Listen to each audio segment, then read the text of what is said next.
ग्रंथारंभी मालुकवी म्हणतात, कलियुगास प्रारंभ झाला त्यावेळी लक्ष्मीकांताने नवनारायण यांना द्वारकेस बोलावून आणण्याकरिता आपल्या सेवकास पाठविले. त्यावेळ सुवर्णाच्या सिंहासनावर लक्ष्मीकांत बसला होता.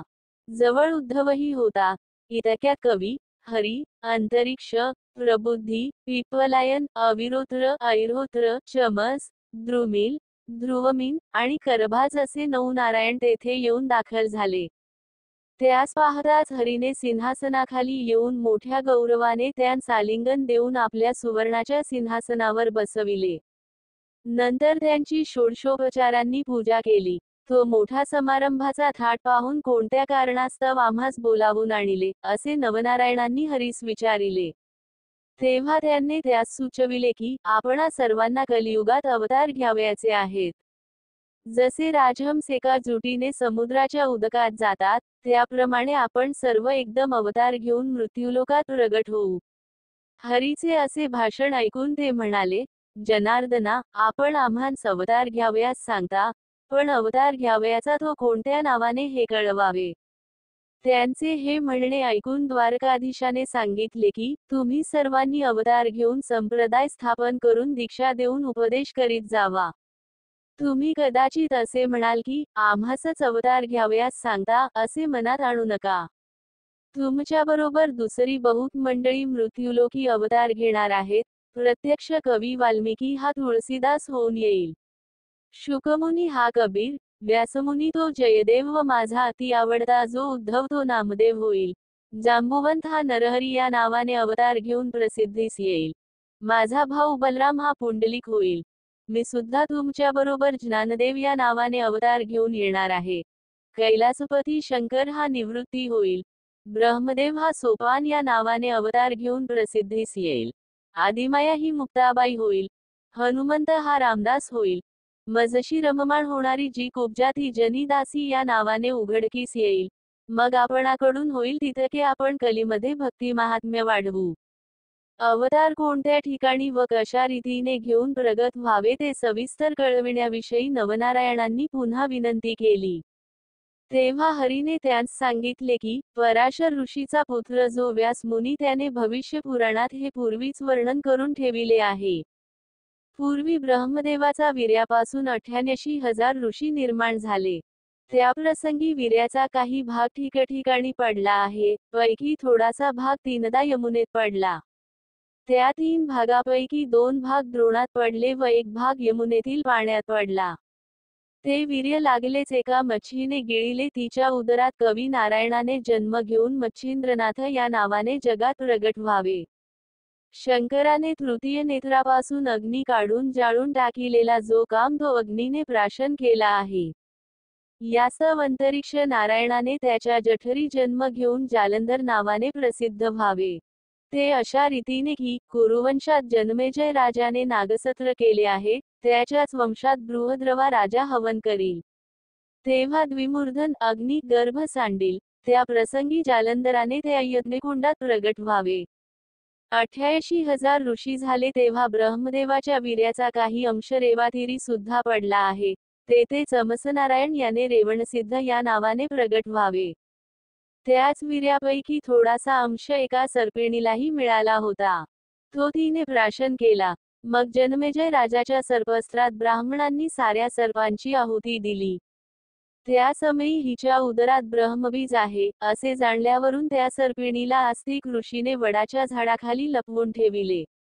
पूर्ण दिवस भरल्यानंतर ती अंडे तेथेच टाकून निघून गेली. ते अंडे अजून तेथे होते तसे आहे. त्यात अविरोत्र नारायणाने जन्म घेऊन वटसिद्ध नागनाथ या नावाने प्रसिद्ध व्हावे. मच्छिंद्रनाथ याने सूर्यरेत प्राप्तिस्तव मंत्र म्हणून दिलेले भस्म उकिरड्यावर पडेल. त्यात सूर्य आपले वीर्य सांडील ते उकिरडामय असेल. त्यात हरिनारायण याने गोरक्ष या नावाने प्रगट व्हावे. दक्षाच्या नगरात त्याची कन्या पार्वती हिला लग्नसमारंभसमयी पाहून ब्रह्मदेवाचे वीर्य गळाले. त्यासमयी त्यास परम लज्जा उत्पन्न झाली. मग ते वीर्य रगडून चौफेर केले. त्यावेळी ते एके बाजूस 60,000 ठिकाणी झाले. त्याचे 60,000 वाल्किल्य ऋषी झाले. दुसऱ्या अंगाचे केराबरोबर भागीरथी नदीमध्ये पडले. ते कुश बेटात गेले. ते अद्यापही तेथे तसेच आहे. यास्तव विप्पलायन नारायणाने तेथे प्रगट होऊन चरपटीनाथ नावाने प्रसिद्ध व्हावे. भर्तरी या नावाने भिक्षापात्र कैलिक ऋषीने अंगणात ठेविले होते. त्यात सूर्याचे वीर्य अकस्मात पडले, ते त्याने भर्तृहरी तसेच जपून ठेविले आहे. त्यात ध्रुवमीन नारायणाने संचार करून भर्तरी या नावाने अवतीर्ण व्हावे. हिमालयाच्या अरण्यात सरस्वतीचे उद्देशाने ब्रह्मदेवाची वीर्य गळाले. त्यातले थोडेसे जमिनीवर पडले. त्यावरून वाघ चालल्यामुळे त्याच्या पायात राहिले व थोडेसे हत्तीच्या कानात पडले. त्यात प्रबुद्धाने संचार करून कानिफा या नावाने प्रगट व्हावे. गोरक्षाने चिखलाचा पुतळा केला, त्यात करभंजनाने संचार करावा. अशा रीतीने कोणी कोठे व कसे जन्म घ्यावयाचे, याही नवनारायणांना खुलासेवार समजूत करून दिली. मग ते आज्ञा घेऊन तेथून निघाले व मंद्राचलावर गेले. तेथे शुक्राचार्यांच्या समाधीजवळ समाधीस्थ होऊन राहिले. पुढे हे 9 व शुक्राचार्य असे 10 जण निघाले. एके दिवशी शिव पार्वती कैलास पर्वतावर असता, तुम्ही जो मंत्र जपत असता, त्याचा मला अनुग्रह द्यावा, असे पार्वतीने शंकरास म्हटले. हे ऐकून तो तिला म्हणाला, मी तुला त्या मंत्राचा उपदेश करीन. पण यासाठी एकातस्थान पाहिजे. तर चल, आपण ते कोठे आहे त्याचा शोध करू. असे म्हणून ती उभयता एकातस्थान पाहावयास निघाली. ती फिरत फिरत यमुनेवर आली. तेथे मनुष्याचा वास नव्हता. यामुळे ते स्थान त्यांनी पसंत केले व तेथे ती उभयता बसली. तेथे पार्वतीस सुंदर मंत्रोपदेश करू लागले. पण ज्या एका मच्छाने ब्रह्मवीर्य गिळून यमुनेत प्रवेश केला होता, ती गर्भिणी जवळच उदकात होती. तिच्या उदरातील गर्भ तो मंत्र ऐकत होता. तेणे करून त्यास शुद्ध ज्ञान प्राप्त झाले व द्वैतभाव नाहीसा होऊन तो ब्रह्मरूप झाला. उपदेश संपल्यावर उपदेशाचे सार काय समजलीस म्हणून शंकराने पार्वतीस विचारले. इतक्यात मच्छिंद्रनाथ गर्भातून म्हणाला की, सर्व ब्रह्मरूप आहे. हा ध्वनी ऐकून शंकराने तिकडे पाहिले. तेव्हा मच्छीच्या उदरी कविनारायणाने संचार केल्याचे समजले. मग त्यास शंकराने सांगितले की, तुला माझा उपदेश ऐकल्याने पुष्कळ लाभ झाला. परंतु हाच उपदेश मी तुला दत्तात्रेयाकडून करवीन. यास्तव तू पुढे बदरिकाश्रमास ये, तेथे मी तुला दर्शन देईन, असे सांगून पार्वतीसह शंकर कैलासास गेले. मच्छिंद्रनाथ मच्छीच्या उदरामध्ये तोच मंत्र जपू लागला. पूर्ण दिवस भरल्यानंतर त्या मच्छीने अंडे नदीतीरी टाकून आपण उदकात निघून गेली. पुढे काही दिवसांनी कित्येक बकपक्षी मासे धरावयास यमुनातटी आले. त्यांनी ते अंडे पाहिले व लागलेच आपल्या तीक्ष्ण चोचींनी फोडिले. तेव्हा त्याची 2 शकले झाली व एका शकलात ते बालक पाहून व त्याच्या कर्कश रडण्याचा शब्द ऐकून ते भिवून पळून गेले. पुढे तो शिंपला कामिक नावाच्या कोळ्याने पाहिला. त्यात सूर्यासारखा दैदिप्यमान बालक पाहून त्याचे अंतःकरण कळवळले आणि कोणीतरी सावज या कोमल बालकास मारील असे त्यास वाटले. इतक्यात आकाशवाणी झाली की, हा साक्षात कविनारायणाचा अवतार आहे. या बालकास तू आपल्या घरी घेऊन जा. नीट संरक्षण कर व याचे नाव मच्छिंद्रनाथ असे ठेव. याच्याविषयी तू मनात किंपी संशय आणू नको. ते ऐकून कोळ्याने त्यास घरी नेऊन आनंदाने आपल्या शारदता स्त्रीस दिले व मुलगा आपणाला ईश्वराने दिला म्हणून सांगितले. तिने त्यास घेऊन अति आनंदाने स्तनाशी लाविले. तो पान्हा फुटला. मुलगाही दूध पिऊ लागला. मग मुलास माखू घालून पाळण्यात निजविले. आधीच त्या उभयतांना मूल व्हावे म्हणून आशा सुटली होती. तशात अवचित पुत्ररत्न हाती आल्याने त्यांस अनुपम आनंद झाला. मच्छिंद्रनाथाचे वय 5 वर्षाचे झाल्यावर एके दिवशी त्यास समागम घेऊन त्याचा बाप कामिक मासे मारण्यासाठी यमुनेवर गेला. तेथे त्याने मासे मारण्यासाठी जाळे पसरिले आणि पुष्कळ मासे त्यात आल्यावर ते बाहेर मच्छिंद्रनाथाजवळ आणून ठेवून पुन्हा जाळे घेऊन तो पाण्यात गेला. ते बापाचे कृत्य पाहून आपल्या मातृकुळाचा नाश करावयास हा उद्युक्त झाला आहे, असे मच्छिंद्रनाथाच्या मनात आले. तसेच आपण असा बाप हे कर्म करीत आहे, हे स्वस्थ बसून पाहणे चांगले नाही व आस्तिक ऋषीने सर्व प्रकारे उपकार करू जनमेजय राजाच्या सर्पस्त्रात नागकुळाचे जसे रक्षण केले त्याच्याप्रमाणे आपण कसेही करून याचा हा उद्योग बंद केला पाहिजे, असे मच्छिंद्रनाथाने मनात आणले. मग तो एक मासा उदकात टाकू लागला. ते पाहून त्याच्या बापास इतका राग आला की, तो लागलाच पाण्याबाहेर आला आणि त्यास बऱ्याच चपराका मारून म्हणाला, मी मेहनत करून मासे धरून आणतो व तू ते पुन्हा पाण्यात सोडून देतोस, तर मग खाशील काय? भीक मागावयाची असेल अशा लक्षणांनी, असे बोलून तो पुन्हा उदकात शिराल. त्या माराच्या तिरीमिरीसमसे मच्छिंद्रनाथास फार दुःख होऊन भिक्षेचे अन्न पवित्र असते व तेच आता आपण खावे, असा विचार करून व बाप पाण्यात शिरलासे पाहून त्याची दृष्टी चुकवून मच्छिंद्रनाथ तेथून निघाला व फिरत फिरत बदरिकाश्रमास गेला. तेथे त्याने 12 वर्षे तपश्चर्या केली. ती इतकी कठीण की त्याच्या हाडांचा सांगाडा मात्र राहिला. इकडे श्रीदत्तात्रेयाची स्वारी शिवालयात गेली व शंकराची स्तुती करताच शंकराने प्रसन्न होऊन प्रत्यक्ष भेट देऊन आलिंगन दिले व जवळच बसविले. नंतर उभयतांनी एकमेकांस नवल वर्तमान विचारले. तेव्हा बदरिकाश्रमाचे अत्यंत रमणीय अरण्य पाहण्याची दत्तात्रेयाने आपली इच्छा असल्याचे शंकरास कळविले. मग त्यास बरोबर घेऊन शंकर अरण्यात गेला. त्याच समयी मच्छिंद्रनाथाचा उदयकाल होण्याचे दिवस आल्याकारणाने तो योगायोग घडून येण्यासाठीच दत्तास अरण्य पाहण्याची वासना होऊन त्यास शंकराचा रुकारही मिळाला. ते उभयता बदरिकावनातील शोभा पाहून आनंद पावले. शंकर व दत्तात्रेय वनात निघाले व वनशोभा पाहत पाहत ते भागीरथीच्या तीराने जात होते. तो त्यांची नजर मच्छिंद्रनाथाकडे गेली. त्याची स्थिती पाहून या कलीमध्ये दृढनिश्चयाने कडकडीत तप करण्याच्या त्याच्या वृत्ताबद्दल त्यांना विस्मय वाटला. मग आपण तेथे एक ठिकाणी उभे राहून शंकराने दत्तात्रेयास मच्छिंद्रनाथाकडे विचारपूस करण्यासाठी पाठविले. मग दत्तात्रेय मच्छिंद्राजवळ जाऊन उभा राहिला व कोणत्या इच्छेस्तव आपण येथे तप करीत आहा, वगैरे खुलासा विचारू लागला. तेव्हा मच्छिंद्रनाथाने डोळे उघडून दत्तात्रेयाकडे पाहिले. मग मान हलवून नमन करून म्हटले, महाराज, आज मला येथे 12 वर्षे झाली. पण आजपावे तो मी या अरण्यात कोणीच मनुष्य पाहिला नसता आपण आज एकाएकी मला विचारित आहा. त्यार्थी आपण कोण आहा हे प्रथम मला कळवावे व ज्यार्थी आपले दर्शन झाले आहे त्यार्थी आपण आता माझी मनोकामना पूर्ण करून जावे. ते ऐकून दत्तात्रेय सांगू लागला, मी अत्री ऋषीचा पुत्र आहे. मला दत्तात्रेय असे म्हणतात. आता तुझी इच्छा काय आहे, ती मला सांग.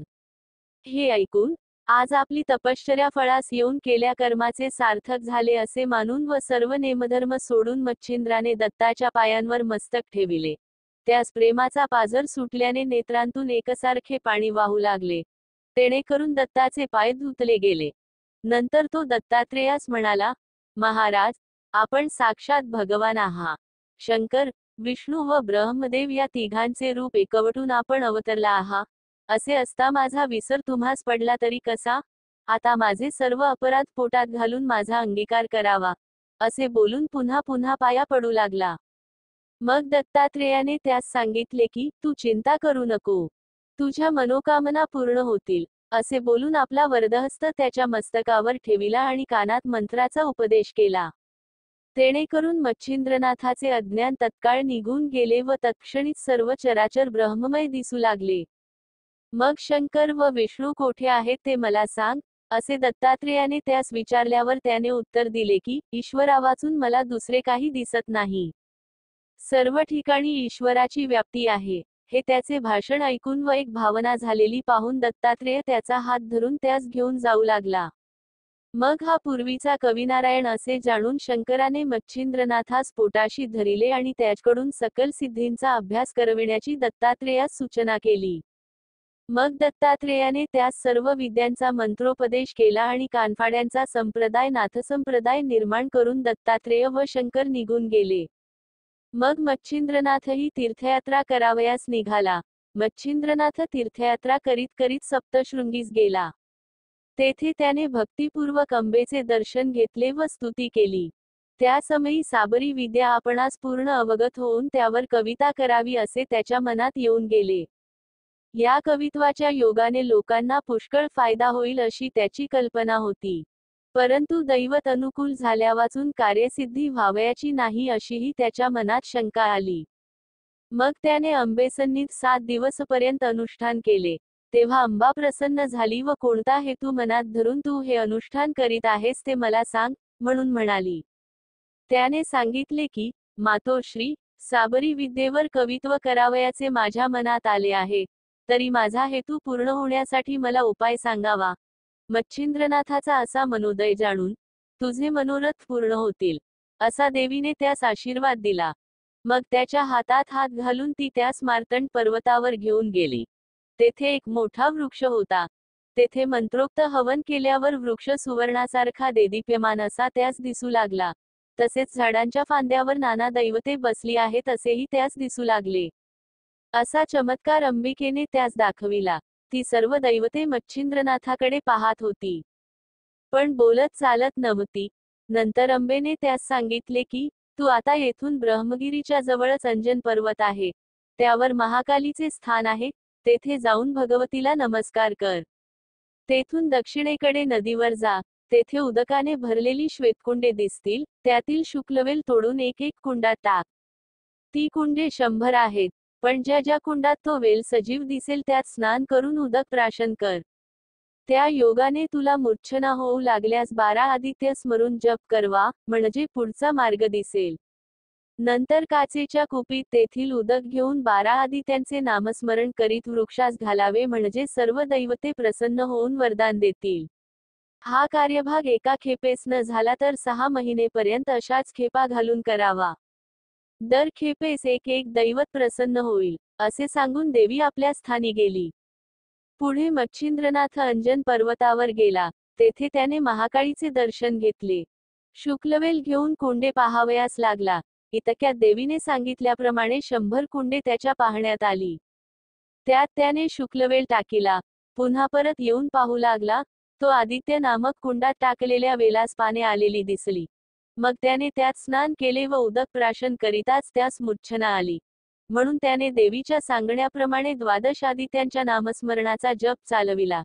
इतक्यात सूर्याने त्याच्याजवळ जाऊन कृपादृष्टीने पाहून त्यास सावध केले आणि मस्तकावर हात ठेवून तुझे सकल मनोरथ पूर्ण होतील, म्हणून वर दिला.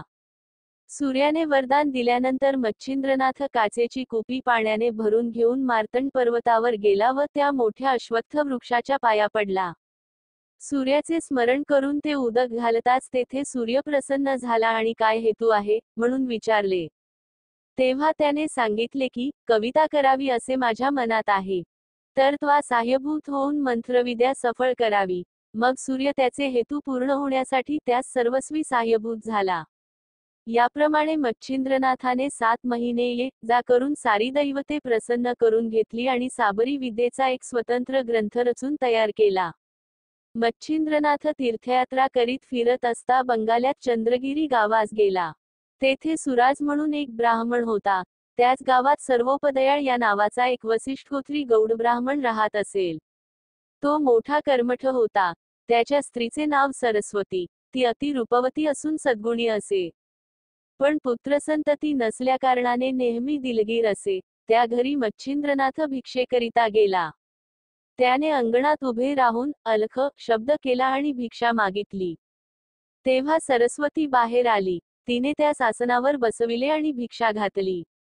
नंतर आपली सर्व हकीकत सांगून संतती नसल्याने दिलगीर आहे, असे त्यास सुचविले आणि काही उपाय असला तर सांगावा, म्हणून विनंती करून ती त्याच्या पाया पडली. तेव्हा मच्छिंद्रनाथास तिची दया आली. मग त्याने सूर्यमंत्राने विभूती मंत्रून ते भस्म तिला दिले आणि सांगितले की, हे भस्म रात्रीस निजतेवेळी खाऊन नीस. हे नुसतेच भस्म आहे, असे तू मनात आणू नको. हा साक्षात हरिनारायण जो नित्य उदयास येतो तो होय. तो तुझ्या उदरी येईल. त्या तुझ्या मुलास मी स्वतः येऊन उपदेश करीन. तेणे करून तो जगात कीर्तिमान निघेल. सर्व सिद्धी त्याच्या आज्ञेत राहतील. असे बोलून मच्छिंद्रनाथ जावयासाठी उठला असता, तुम्ही पुन्हा परत कधी याल म्हणून तिने त्यास विचारले. तेव्हा मी 12 वर्षांनी परत येऊन मुलास उपदेश करीन असे सांगून मच्छिंद्रनाथ निघून गेला.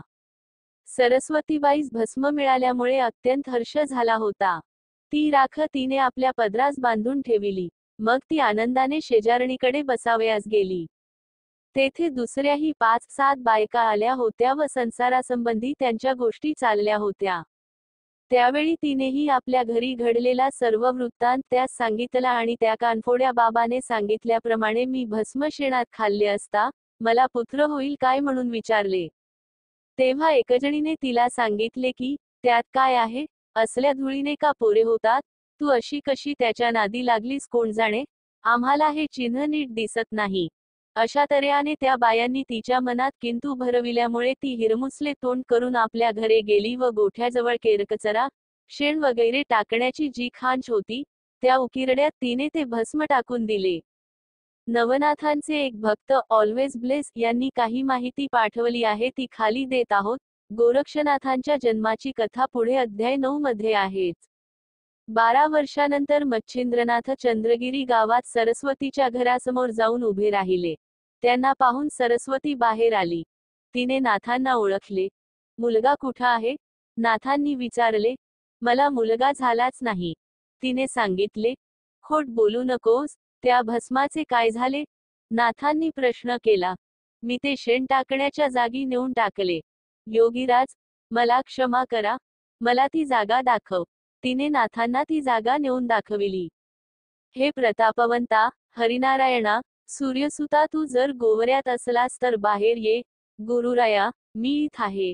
गोवऱ्यांची रास मोठी आहे, तुम्ही मला बाहेर काढा. मच्छिंद्रनाथांनी लगेच खाच उकरून त्या मुलास बाहेर काढले.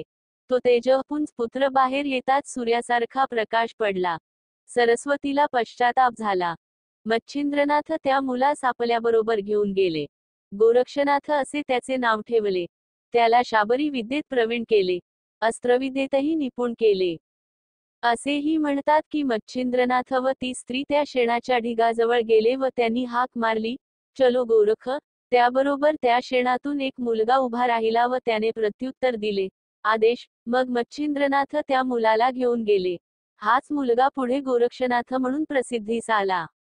योगबळामुळे गोरक्षनाथांनी चिरंजीवित्व प्राप्त करून घेतले होते.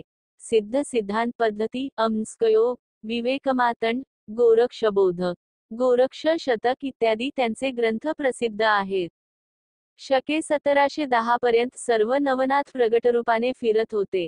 नंतर ते गुप्त झाले. गिरनार पर्वतातील श्रीदत्तात्रेयाच्या आश्रमात गोरक्षनाथ राहिले. 84 सिद्धांपासून नाथपंथ भरभराटीस आला. नेपाळी लोक गोरक्षनाथांना पशुपतीनाथाचा अवतार मानतात. नेपाळमध्ये काही ठिकाणी त्यांचे आश्रम आहेत. नाण्याच्या एका बाजूवर त्यांचे नावही आढळते. महाराष्ट्रातील औंढ्या नागनाथ ही त्यांची तपोभूमी असल्याचे म्हटले जाते. मच्छिंद्रनाथ पूर्वेकडच्या जगन्नाथादी तीर्थयात्रा करून सेतुबंध रामेश्वरास गेला. तेथे मारुती स्नान करून बसणार तोच पाऊस पडू लागल्यामुळे तो आपणास राहावयाकरिता दरडी उकरून गुहा करू लागला. हे मारुतीचे कृत्य पाहून मच्छिंद्रनाथास विस्मय वाटला. त्याने मारुतीला म्हटले की, मर्कटा, तू अगदीच मूर्ख आहेस. शरीराच्या संरक्षणाकरिता तू आता सोय करीत आहेस. अरे, पाऊस एकसारखा सपाटून पडत आहे, आता तुझे घर केव्हा तयार होईल? घरास आग लागल्यानंतर विहीर खणावयास लागावे, तद्वत पाऊस पडत असता तू आता घराची तजवीज करतोस हे काय? असे मारुतीला मच्छिंद्रनाथाने म्हटल्यानंतर, तू असा चतुर दिसतोस तो कोण आहेस? म्हणून मारुतीने मच्छिंद्रनाथास विचारिले. तेव्हा मी जती आहे व मला मच्छिंद्र म्हणतात, असे त्याने उत्तर दिले. त्यावर तुला जती असे लोक कोणत्या अर्थाने म्हणतात? असे मारुतीने मच्छिंद्रास विचारिले. तेव्हा माझा शक्तिप्रताप पाहून लोक मला जती म्हणतात, असे त्याने उत्तर दिले. त्यावेळेस मारुती म्हणाला, आजपर्यंत आम्ही एक हनुमंत जती आहे असे ऐकत होतो. असे असता तुम्ही एक नवीनच जती एकाएकी उत्पन्न झालात. पण आता ते कसेही असो, मी काही दिवस मारुतीच्या शेजारी होतो. यास्तव त्याच्या कलेचा 1000वा हिस्सा माझ्या अंगी महान प्रयासाने आला आहे. तो मी या समयी तुला दाखवितो. त्याचे निवारण कसे करावे ते तू मला दाखव, नाही तर जती हे नाव तू टाकून दे. याप्रमाणे मारुतीने मच्छिंद्रनाथास किंचित लावून म्हटल्यानंतर त्याने उत्तर दिले की, तू मला कोणती कला दाखवित आहेस ती दाखव, तिचे निवारण श्री गुरुनाथ करील. हे ऐकून मारुत अत्यंत राग आला. मग तो लागलीच उड्डाण करून एकीकडे गेला आणि विशाल रूप धरून त्याने मच्छिंद्रनाथास न कळू देता अचानक त्याच्या अंगावर 7 पर्वत उचलून फेकले. ते आकाश मार्गाने ढगांप्रमाणे येत आहेत हे मच्छिंद्रनाथाच्या लक्षात येऊन, स्थिर स्थिर असे त्याने वातलेरकमंथ शक्तीच्या योगाने ते पर्वत जागच्या जागी अटकवून ठेवले. पुढे मारुती एकावर एक असे शेकडो पर्वत नाथावर टाकीतच होता. पण त्याने ते एकाच मंत्राच्या शक्तीने ते सर्व पर्वत तेथल्या तेथेच खिळवून टाकिले. हे पाहून मारुती रागाने प्रलयकाळच्या अग्नीप्रमाणे भडकून गेला व एक मोठा पर्वत उचलून तो मस्तकावर घेऊन तो फेकून देण्याच्या बेतात आहे. तोच मच्छिंद्रनाथाने पाहिले. मग नाथाने समुद्राचे पाणी घेऊन वायुआकर्षण मंत्र म्हणून जोराने ते मारुतीच्या अंगावर शिंपडले आणि त्याला तेथल्या तेथेच जसाच्या तसा खिळवून टाकिला. त्यावेळी त्याचे चलनवलन बंद झाले. मारुतीने वर हात करून मस्तकावर पर्वत धरून ठेविला होता तो तसाच राहिला. ते पाहून वायूने आपल्या पुत्रास मारुती स्फोटाशी धरिले. नंतर त्यास या संकटातून सोडविण्याकरिता वायूने मच्छिंद्रनाथास विनंती केली. ती नाथाने मान्य करून पुन्हा उदक मंत्रून शिंपडले. तेणेकरून पर्वत जेथल्या तेथे गेला व मारुतीही पूर्वस्थितीवर आला. नंतर मारुतीने जवळ जाऊन धन्य धन्य म्हणून नाथास शाबासकी दिली. इतक्यात वायूने मारुतीला म्हटले की, बाबा मारुती, तुझे या सिद्धापुढे काही चालावयाचे नाही. याने तुला व मला बांधून टाकून अगदी दुर्बल करून टाकिले. याची शक्ती अघटित आहे. तू कदाचित मला असे म्हणशील की, तुम्ही आपल्या तोंडाने त्याच्या मंत्राच्या सामर्थ्याची प्रौढी वर्णन करून दाखविता. तर माझी शक्ती ईश्वराच्या हातात आहे आणि याने आपल्या भक्तीच्या जोराने सकल दैवते आपली ताबेदार करून टाकेली आहेत. नंतर मच्छिंद्रनाथ वायूच्या व मारुतीच्या पाया पडला आणि आपणाशी सख्यत्वाने वागण्याकरिता त्याने त्यांची प्रार्थना केली. तेव्हा ते दोघे नाथास प्रसन्न चित्ताने म्हणाले की, तुझ्या कार्याकरिता आम्ही उभयता झटून तुला सर्व प्रकारे सहाय्य करू व पाहिजे तसे करून तुला सुख देऊ. असे प्रफुल्लित मनाने बोलून, आता आपण जती आहो, असे तू खुशाल सांगत जा, असे मारुतीने वरदान दिले. त्यावेळेस मच्छिंद्रनाथाने मारुतीस विचारले की, मी जती या नावाने विख्यात होईन हे तर ठीकच आहे. पण माझ्या मनात एक शंका आली आहे, तिची आपण निवृत्ती करावी. कोणती शंका आली आहे, असे मारुतीने विचारल्यावर त्याने सांगितले की तू त्रिकाळज्ञानी आहेस, असे असता माझ्याशी विनाकारण वितंडवा कशासाठी केलास?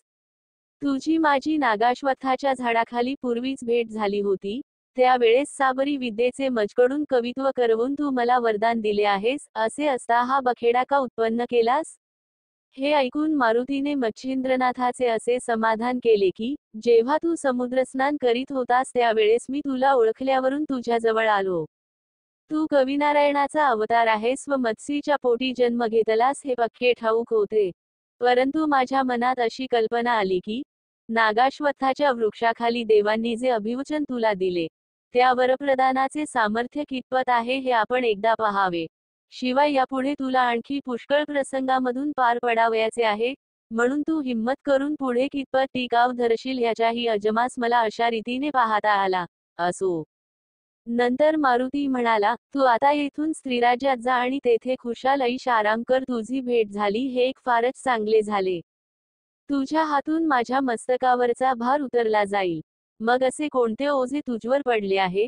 म्हणून मच्छिंद्रनाथाने विचारल्यानंतर मारुतीने मूळारंभापासून सर्व कच्चा मजकूर त्यास सांगितला. मारुती म्हणाला, योगेश्वरा, लंकेच्या रावणास जीवे मारून रामचंद्र सीतेस घेऊन अयोध्येस येत असता तिच्या मनात आले की, मारुती निःसंशय रामाचा पक्का दास आहे. यास्तव आपल्या हातून त्याचे होईल तितके कल्याण करावे, म्हणजे याचे लग्न करून देऊन, संपत्ती संतती सर्व अनुकूल करून देऊन, सर्व सुख संपन्न करावे. स्त्री वाचून संसारात सुख नाही, तर ती करून देऊन याच्याकडून सर्व संसार करवावा. परंतु हा ब्रह्मचारी असल्याने माझे भाषण मान्य करील की नाही असा संशय तिच्या मनात आला. मग तिने मला गृहस्थाश्रमी करण्याकरिता व मला वचनात गोवून टाकण्यासाठी आपल्याजवळ बोलाविले व ममतेने माझ्या तोंडावरून हात फिरविला. नंतर सीतामाता मला म्हणाली, बा मारुती, तू तिन्ही लोकांमध्ये धन्य आहेस. माझे एक तुझ्याजवळ मागणे आहे, ते तू देशील तर फारच उत्तम होईल. मी सांगेन ते माझे वचन तू सहसा नाकबूल करणार नाहीस. अशा प्रकारचे सीतेचे भाषण ऐकून मला संतोष वाटला. मग कोणते काम आहे असे मी तिला विचारिले. परंतु मी आपले वचन दिल्या वाचून ती आपला हेतू मला कळविना. असे पाहून मी तिला वचन देऊन तिची आज्ञा मान्य करण्याचे मनापासून कबूल केले. तेव्हा मी लग्न करून गृहस्थाश्रम पत्करावा आणि संसार करून सुख भोगावे असा भाव दाखवून तसे करण्याविषयी तिने मला भारी भीड घातली. तेव्हा मी महत् संकटात पडलो व खिन्नवदन होऊन उगीच बसून राहिलो. तेव्हा तिने रागाने मजकडे पाहिले व मला सांगितले की, तू अगदी दिलगीर होऊ नको. स्त्रीराज्यातल्या सर्व स्त्रिया तुझ्याच आहेत. परंतु यातील मख्खी अशी आहे की तुला व मला 434 जन्म घ्यावयाचा असतो. मी व रामाने 99 वेळा घेतला. तूही 99वा मारुती आहेस व त्याप्रमाणे लंकाधीशही 99वा होय. त्यास मारून आल्यानंतर तुला स्त्रीराज्यात जावे लागेल. तो योग आता घडून आला. यास्तव समयास अनुसरून वाग. याप्रमाणे रामचंद्राने मला सांगितल्यानंतर मी स्त्रीराज्यात गेलो. त्यावेळी त्या ठिकाणी मैनाकिनी नावाची राणी राज्य करीत होती. पृथ्वीच्या अन्य भागावर मनुष्य, पशु, पक्षी आदी करून सर्व स्त्री पुरुष एके ठिकाणी आनंदाने रममाण होतात असे तिचे ऐकिवात आले होते. ही कल्पना मनात उद्भवताच तिच्या अंगाची लाही लाही होऊन गेली. मग प्रत्यक्ष मारुतीचा संग घडावा म्हणून ती अनुष्ठान करू लागली. आपल्या शरीराचे मांस सोडून तिने अग्निकुंडात माझ्या नावाने आहुती दिल्या. असे अनुष्ठान तिने 12 वर्षेपर्यंत केले. त्यामुळे तिच्या अंगावरचे सारे मांस संपले. तरीही तिचा निश्चय ढळेना. असे पाहून मी तिला प्रसन्न झालो. त्यावेळी ती माझ्या पाया होऊन मनोरथ पूर्ण करण्याकरिता विनंती करू लागली. तेव्हा तुझा कोणता हेतू आहे म्हणून मी तिला विचारिले. तेव्हा ती मला म्हणाली की मारुती, तुझ्या बुभुकारापासून येथील सर्व स्त्रिया गर्भिणी राहतात. यास्तव तू येथील स्त्रियांचा प्राणनाथ ठरतोस. तेणेकरून सर्वांना सुख होते. परंतु माझ्या मनात तुझ्याशी प्रत्यक्ष मैथुन करावे असे आहे. ही माझी इच्छा तू पूर्ण कर. मैथुनाची पद्धत तिन्ही लोकात चालत असता तो प्रसंग आम्हा स्वप्नात सुद्धा नसावा अशी आमच्या कर्माची स्थिती आहे. तर तू ते सुख आम्हास प्रत्यक्ष दे. असा तिने आपला अभिप्राय मला सांगितला. नंतर मी तिला सांगितले की ब्रह्मचर्यव्रत मी कडक पाळतो असा माझा डंका सर्वत्र गाजत आहे. यास्तव ही गोष्ट माझेकडून घडावयाची नाही. आता तुझे मनोरथ पूर्ण करण्याकरिता मच्छिंद्रनाथ येथे येईल. तो तुझ्या मर्जीनुरूप वागेल. तो मच्छिंद्रनाथ साक्षात कविनारायणाचा अवतार होय. त्याजपासून तुला तुझ्या तपाची फलप्राप्ती होईल. अशा युक्तीच्या मार्गाने मी तिचे शांतवन केले. तो योगास घडून आला. तर तू तिकडे जाऊन तिचे मनोरथ पूर्ण कर. मारुतीचे असे भाषण ऐकून मच्छिंद्रनाथाने सांगितले की मीही ऊर्ध्वरेताच आहे. म्हणून मला हे कार्य सांगून काय उपयोग आहे. माझ्या ब्रह्मचर्याचा मात्र अशाने समूळ नाश होईल व जगात दुर्लौकिक होईल. म्हणून हे कुकर्म मला सांगू नये. तशात स्त्रीसंग हे अपकीर्तीचे भांडार होय. म्हणून ही गोष्ट करावी असे माझ्या मनात येत नाही. अशा प्रकारचे मच्छिंद्रनाथाचे भाषण ऐकून मारुतीने त्यास सांगितले की ही अनादिकालापासून रहाटी चालत आली आहे. म्हणून भोग भोगल्याचा दोष नाही. जसे 99 मारुती तसेच 99 मच्छिंद्रनाथ असा क्रम चालत आला आहे. तुझ्या पोटी मीननाथ म्हणून पुत्र होईल. त्याची सूर्यासारखी कीर्ती प्रगट होईल असे मारुतीने त्यास सांगून त्याचे मन वळवून घेतले. मग मारुतीच्या म्हणण्यास मान देऊन मच्छिंद्रनाथ स्त्रीराज्यात जाण्यास कबूल झाला व एकमेकांस नमस्कार करून ते दोघेजण मार्गस्थ झाले. मच्छिंद्रनाथाने सेतुबंध रामेश्वरास मारुतीशी सख्यत्व केल्यानंतर तो हिंगळादेवीच्या दर्शनास जावयास निघाला. ती ज्वालामुखी भगवती महाप्रदीप्त आदिशक्ती होय. जेव्हा मच्छिंद्रनाथ देवीच्या प्रचंड दरवाजाशी पोचला तेव्हा दरवाजावर महाप्रबळ अष्टभैरव उभे होते. त्यांनी मच्छिंद्रनाथास पाहताच ओळखिले व साबरी मंत्राने नागपत्र अश्वत्थाच्या झाडाखाली नाथाने सर्व देव अनुकूल करून त्यांच्यापासून वरदाने मागून घेतली आहेत. तो याचा कार्यभाग कितपत सिद्धीस गेला आहे याची प्रचिती पाहण्याचे त्याच्या मनात आले. म्हणून ते भैरव आपली रूपे पालटून संन्यासी बनले आणि दाराशी उभे राहिल्यावर तुम्ही कोठे जात वगैरे मच्छिंद्रनाथास ते विचारू लागले. तेव्हा त्याने सांगितले की देवीचे दर्शन घ्यावयाचे माझ्या मनात आहे म्हणून मी आज जात आहे.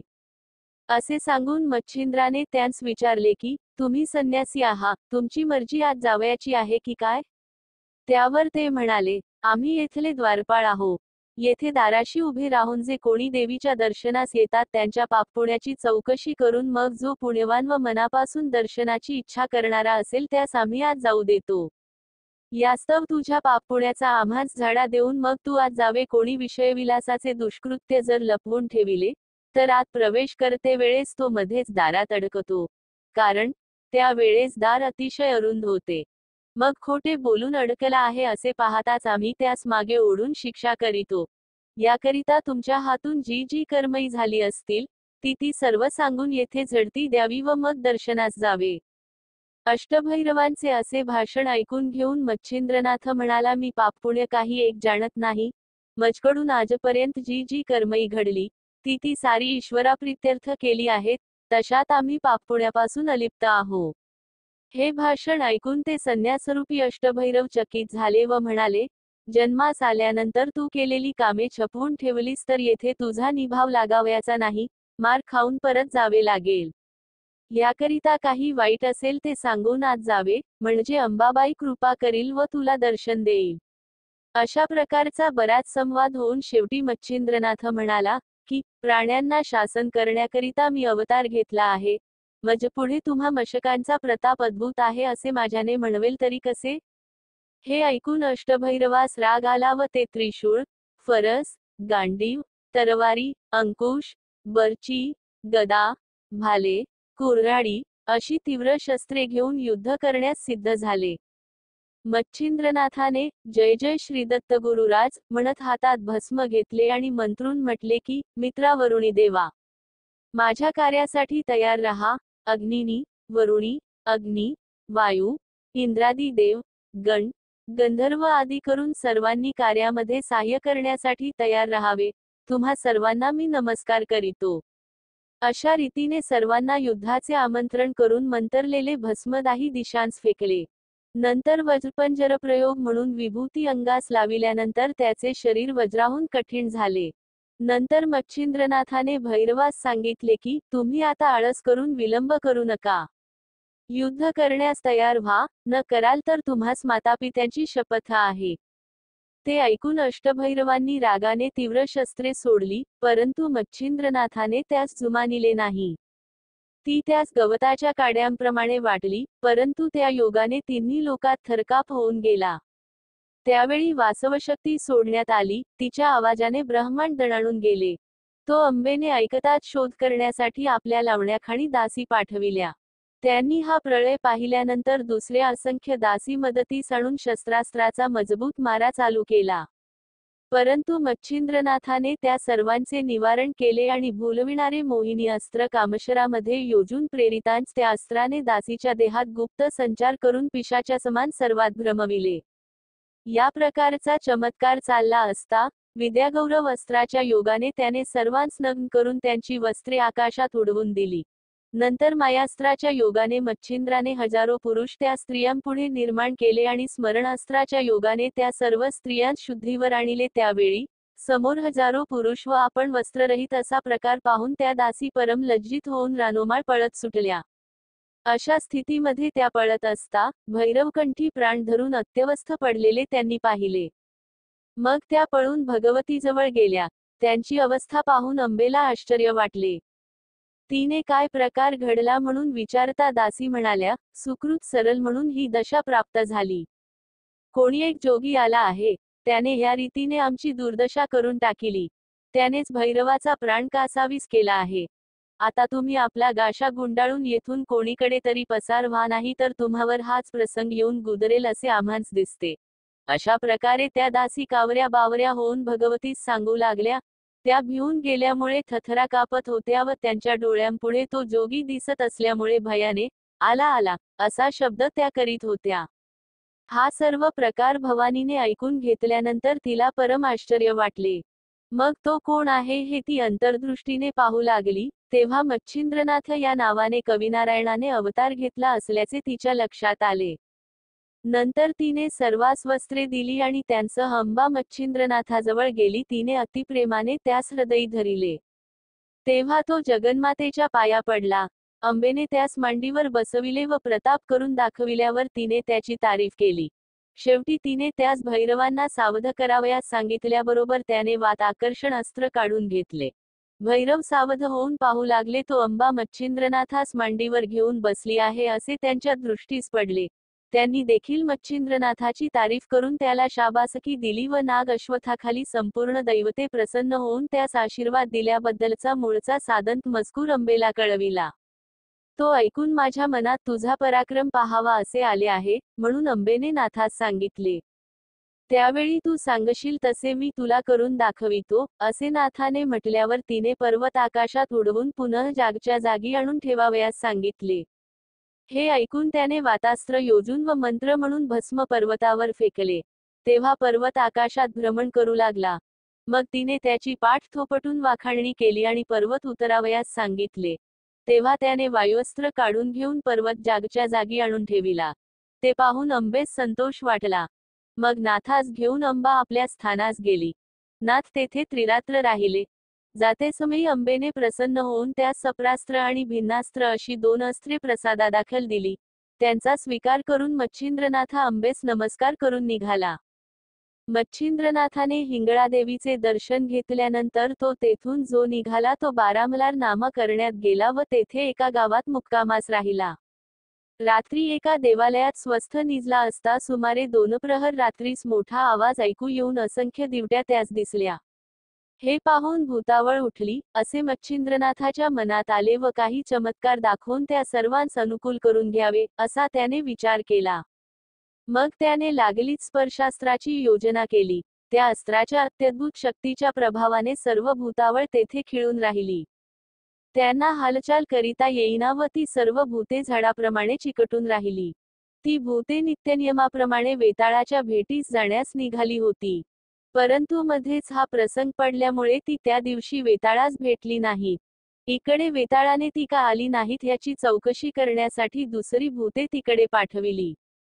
मग 5-7 भूते वेताळाची आज्ञा मान्य करून शर्भतीरी आली आणि शोध करून पाहू लागली. तो यांची अशी झालेली अवस्था त्यांच्या दुरून दृष्टीस पडली. मग ती त्यांच्याजवळ जाऊन चौकशी करू लागली. तेव्हा तेथे कोणी एक सिद्ध आला असून त्याच्या सामर्थ्याचा हा सर्व खेळ असल्याचे समजण्यात आले. मग तो सिद्ध कोठे उतरला आहे याचा तपास करीत फिरत असता मच्छिंद्रनाथास वेताळाकडून आलेल्या भूतांनी पाहिले. तेव्हा याचीच अद्भुत करणी असावी असा त्यांच्या मनात संशय आला. मग त्या भूतांनी मच्छिंद्रनाथाजवळ जाऊन त्याची प्रार्थना केली की, स्वामी ही भूते पतित आहेत, यांची मुक्तता करावी. म्हणजे ती गरीब बिचारी आपापल्या कामकाजास जातील. त्यावेळी ही सर्व भूते खिळली असता तुम्हीच मोकळे कसे राहिलात म्हणून त्यांस विचारिले. तेव्हा त्यांनी उत्तर दिले की, ही भूते आज आली नाहीत म्हणून त्यांच्या तपास करण्याकरिता वेताळाने आम्हास इकडे पाठविले आहे. तर महाराज, यांची सुटका करावी म्हणजे ही वेताळाकडे पाया पडण्यासाठी जातील. त्यावर मच्छिंद्रनाथ म्हणाला, मी त्यांना कदापि सोडणार नाही. हा माझा निरोप तुम्ही वेताळाला सांगा, म्हणजे तो कितपत प्रबल आहे हे पाहता येईल. मच्छिंद्रनाथाचा असा अभिप्राय पडल्यानंतर ती भूते लागलीच परत वेताळाकडे गेली आणि त्याच्या पाया होऊन म्हणाली की, तिकडे एक योगी आला आहे. त्याने शर्भतीरावरची भूते मंत्राच्या जोराने एका जागी खिळवून टाकली आहेत व तुम्हालाही तसेच करून टाकण्याचा त्याने निश्चय केला आहे. हे ऐकताच वेताळाची नखशिखात आग झाली. त्याने सर्व देशातील भूतावळ आणण्यासाठी जासूद पाठविले. त्याप्रमाणे सर्वांनी येऊन वेताळास नमस्कार केला. त्यांना वेताळाने साराकच्चा मजकूर कळविला. मग सर्व जण आपापल्या फौजेनिशी शर्भतीरी येऊन दाखल झाले व तेथे भयकारक भूतचेष्टा करून दाखवू लागले. हे मच्छिंद्रनाथाने पाहून भस्म मंत्रून ठेविले व त्यांचा प्रताप किती आहे ते पाहण्याच्या विचाराने काही वेळ उगाच राहिला. पुढे त्याने वज्रस्त्रमंत्र जपून सभोवती एक रेघ ओढिली व वज्रशक्ती मस्तकावर धरिली, तेणेकरून भूतांना जवळ जाता येईनासे झाले.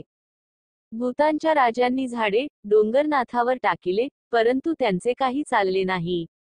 त्यांनी आपल्याकडून सर्व शस्त्रे अस्त्रे सोडून इलाज केले, परंतु मच्छिंद्रनाथापुढे ते दुर्बळ ठरले. शेवटी मच्छिंद्रनाथाने स्पर्शास्त्र योजून सर्व भूतांना एकदम खिळवून टाकिले. त्यावेळी पिशाच्यांच्या अष्टनायकांपैकी जोटिंग, खेळता, बावरा, मंगदा, मुंजा, महिषासूर व धुळोवान हे 7 जण मच्छिंद्रनाथाचे पाय धरून ओढण्याची वाट पाहत होते. पण तितक्यात नाथाने चपळाईने वज्रास्त्र सिद्ध करून ते सर्व दिशांकडे संरक्षणासाठी ठेविले व दानवास्त्र सिद्ध करून मृदू, कुम्मक, मरु, मलिमल, मुच्चकुंद, त्रिपुर, बळजेठी हे 7 दानव निर्माण केले. मग 7 दानव व 7 भूतनायक यांची झोंबी लागली. एक दिवसभर त्यांचे युद्ध चालले होते. पण दानवांनी त्यास जर्जर करिताच ते अदृश्य झाले. शेवटी मच्छिंद्रनाथाने वासवशक्ती सोडून वेताळास मूर्छित केले. त्याची अगदी प्राण जाण्याची वेळ आली तेव्हा निरुपाय होऊन त्याने निरभिमानाने मच्छिंद्रनाथास शरण जाऊन प्राण वाचवून घेण्याचा बेत केला. मग वेताळासह सर्व भूतनायकांनी मच्छिंद्रनाथाची प्रार्थना केली की आमच्या मरणाने तुला कोणता लाभ व्हावयाचा आहे? आमचे प्राण वाचविल्याने आम्ही जगात तुझी कीर्ती गाऊ व तू सांगशील ते काम करू. यमाजवळ यमदूत आहेत, विष्णूजवळ विष्णुदूत आहेत, त्याच्याप्रमाणे आम्ही अवघे आपापल्या पिशाच्च फौजेसहित तुझ्याजवळ राहून तुझा हुकूम मानू. हे वचन जर आम्ही असत्य करू तर आम्ही आमच्या पूर्वजांस नरकात टाकू अशी भूतांनी दिनवाणीने केलेली प्रार्थना ऐकून मच्छिंद्रनाथाने सांगितले की साबरी विद्येवर माझे कवित्व आहे. याकरिता जो मंत्र ज्या प्रकरणाचा असेल त्याप्रमाणे तुम्ही वागून मंत्रावर हुकूम कार्य सिद्ध होण्यासाठी तुम्ही मंत्र जपणाराला सहाय्य करावे. तसेच मंत्र घोकून पाठ करणारासही मंत्र सफल झाला पाहिजे. हे सर्व मच्छिंद्रनाथाचे म्हणणे सर्वांनी संतोषाने कबूल केले. तसेच त्यांचे भक्ष्य कोणते हे सर्व त्यांना सांगून ठेविले आणि मंत्राच्या सिद्धतेची वेळ ग्रहणामधली कायम केली. याप्रमाणे मच्छिंद्रनाथाने सर्व प्रकारच्या लागणाऱ्या कबुलायती वेताळाजवळून करून घेतल्या. नंतर प्रेरक अस्त्राची योजना करून त्यांना मोकळे केले. मग सर्व मंडळी मच्छिंद्रनाथाच्या पाया पडली व त्यांनी जय जयकार करून त्याची स्तुती केली व त्यास नमस्कार करून सर्व आपापल्या ठिकाणी गेले. बारामलार पवित्र स्थानी मच्छिंद्रनाथाने अष्टभैरवादिकांची खात्री करून देवीचा प्रसाद मिळविल. कुमारदैवत तीर्थ करून कोकणात कुडाळ प्रांतात अडूळ गावात येऊन राहिला. त्या गावाबाहेर महाकालिका दैवत आहे, त्या देवताच्या दर्शनाकरिता मच्छिंद्रनाथ गेला. ते कालिका दैवत अति खडतर असून शंकराच्या हातातल्या कालिकास्त्राची तेथे स्थापना केलेली आहे. त्या अस्त्राने पुष्कळ दैत्यांचा प्राण घेतला म्हणून शंकर प्रसन्न होऊन त्या अस्त्ररूपी कालिकेस वरप्रदान देण्यास तयार झाले. तेव्हा तिने वर मागून घेतला की आजपर्यंत मला सांगितलेली सर्व कामे मी केली, आता मला येथे विश्रांती घेऊ द्यावी. मग तिच्या मर्जीप्रमाणे शंकराने अंबेची त्या ठिकाणी स्थापना केली. त्या दैवताच्या दर्शनास्तव मच्छिंद्रनाथ देवालयात गेला व त्याने देवीचे दर्शन घेतले आणि प्रार्थना केली की मातोश्री, मी मंत्रकाव्य केले आहे, त्यास तुझे साह्य असावे आणि माझ्या हातात राहून माझी कवित्व विद्या गौरवून वरदान देऊन तू उदयास आणावी. अशा प्रकारची मच्छिंद्रनाथाने केलेली प्रार्थना ऐकून देवी संतप्त झाली. अगोदर त्या अस्त्रास देवीस श्रम झाले होतेच, तशात ते मच्छिंद्रनाथाचे भाषण ऐकून अग्नीत तूप पडल्यासारखे होऊन तिला अत्यंत राग आला व ती त्यास म्हणाली की अरे नष्टा, पतिता, मला फार श्रम झाले आहेत, असे असता मला आणखी दुःख देऊ पाहतोस? तू कवित्वविद्या निर्माण करून माझ्याजवळ वरप्रदान मागत आहेस, पण तेणे करून मला तू विघ्न करावयास आला आहेस. हे निवांत स्थान पाहून मी येथे येऊन राहिले. असे असता दुरात्म्या, मला त्रास देण्यास आला आहेस, तर आता माझ्या डोळ्यासमोर उभा न राहता चालता हो, नाही तर तुला शिक्षा करीन. अरे, शंकराच्या हातातील अस्त्र, ते मी तुझ्या हातात येऊन राहीन की काय? अरे, मला बोलाविण्यासाठी तुझ्या मनात शंका तरी कशी आली नाही? आता तू येथून निमूटपणे चालता हो, नाही तर व्यर्थ प्राणास मुकशील. हे भाषण ऐकून मच्छिंद्रनाथाने देवीस म्हटले की मी प्राणास मुकेन ही गोष्ट तू स्वप्नात सुद्धा आणू नको. अगे, सूर्यबिंब अगदी लहान दिसते, परंतु ते त्रिभुवन प्रकाशित करीते, त्याप्रमाणे मी माझा प्रताप दाखवून तुला क्षणात वश करून घेतो पहा. तेथे अंबा म्हणाली, भ्रष्टा, तू कान फाडून हातात कंकण घालून व कपाळात शेंदूर लावून येथे येऊन मला भिववीत आहेस, पण मी या तुझ्या धमकावणीला भिणार नाही. अरे, तुझी उत्पत्ती मला ठाऊक आहे. अरे, बोलून चालून तुझा बाप कोळी, तू मासे मारून निर्वाह करावयाचा, ते सोडून का दिलेस? तुला दरिद्राला ही अस्त्रविद्या कशाला पाहिजे? तुला वाटत असेल की मिथुर प्रताप दाखवून भूतावळ वश केली तशी ही देवी करून घेईन, पण मी तशापैकी नव्हे, हे तू पक्के समज. मी विशस्त्र आहे, किंचित वाकडी नजर करीन, तर सारे ब्रह्मांड पालथे घालून लोळवून टाकीन. तेथे तू आपला कसचा दिमाख दाखवितोस? तेव्हा मच्छिंद्रनाथ म्हणाला, देवी मी सांगतो ते ऐक. बळी वामनाला मशकासमान समजत होता, परंतु त्यालाच परिणामी पाताळलोक पाहावा लागला. हे भाषण ऐकून देवीस अतिशय राग आला. ती त्यास म्हणाली, तुझमध्ये कोणता प्रताप आहे तो मला आताच दाखव. तेव्हा मच्छिंद्रनाथ म्हणाला की, तू शंकराच्या हातामध्ये राहून मोठमोठाले पराक्रम केल्याचा दिमाख मला दाखवित आहेस, तर तो तुझा प्रताप तू मला आता दाखीव.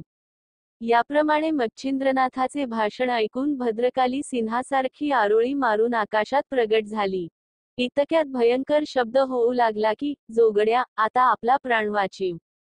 तू आपल्या गुरुचे स्मरण कर, कारण वज्रास्त्राने जसा पर्वताचा चुराडा होतो, तसा तुझ्यामुळे पृथ्वीचा होईल. अरे, ही कालिका आज पृथ्वी सपाट करून टाकण्यास तयार झाली आहे.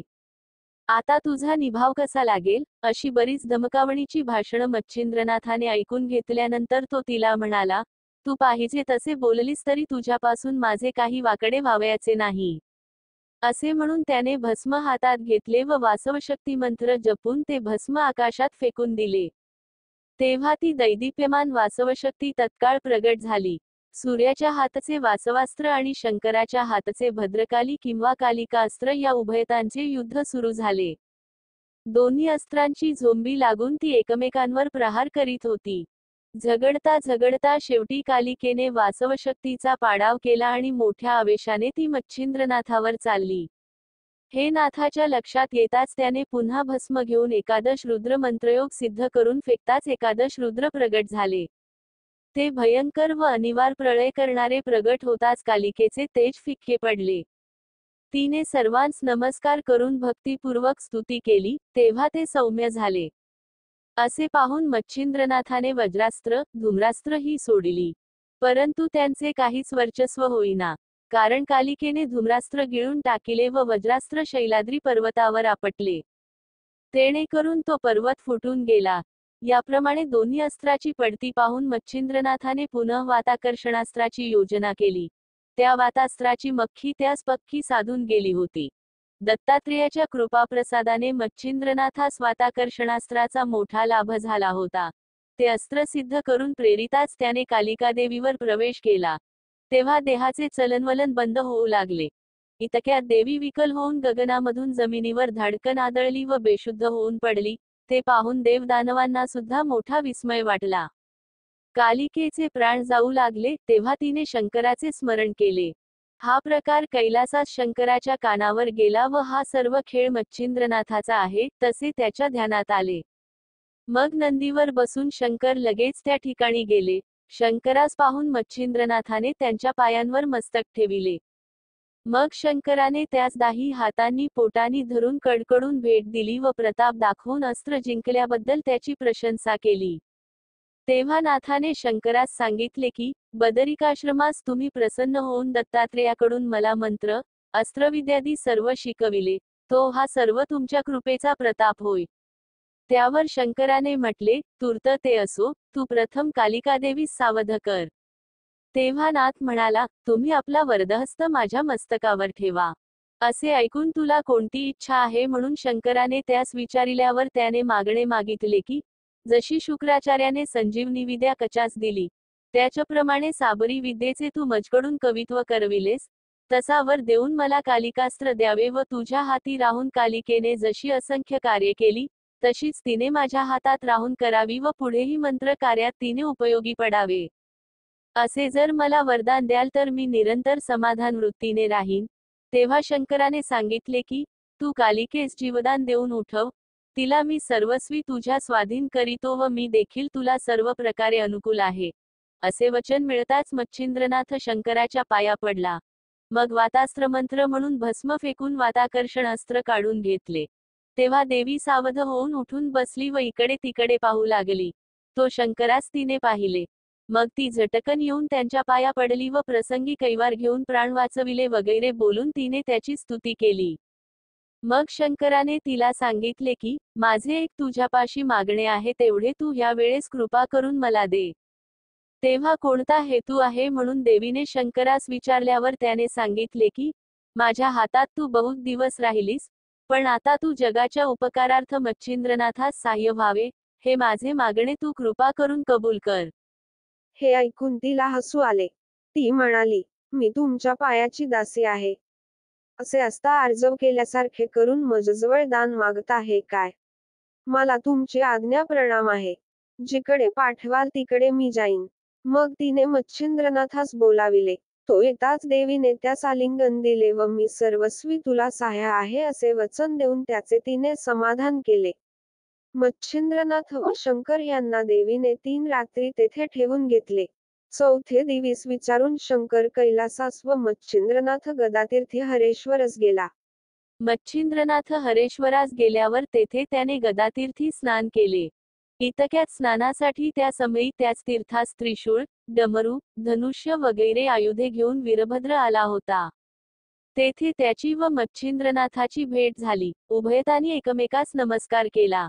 मग तुम्ही कोण, कोठचे, पंथ कोणता, अशाबद्दल वीरभद्र विचारपूस करू लागला. तेव्हा या देहाला मच्छिंद्र म्हणतात. नाथपंथ तो आमचाच आहे. शैली, कंथा व मुद्रा ही आमची भूषणे आहेत वगैरे मच्छिंद्रनाथाने सर्व सांगितल्यावर वीरभद्र म्हणाला, हे एक नवीन पाखंड बंड मातवून असे काळे तोंड जगात मिरविता, हे तुम्हास योग्य नाही. यास्तव ह्या मुद्रा टाकून दे. न टाकशील तर ठिकठिकाणी त्याबद्दल तुला पुष्कळ दुःखे सोसावी लागतील.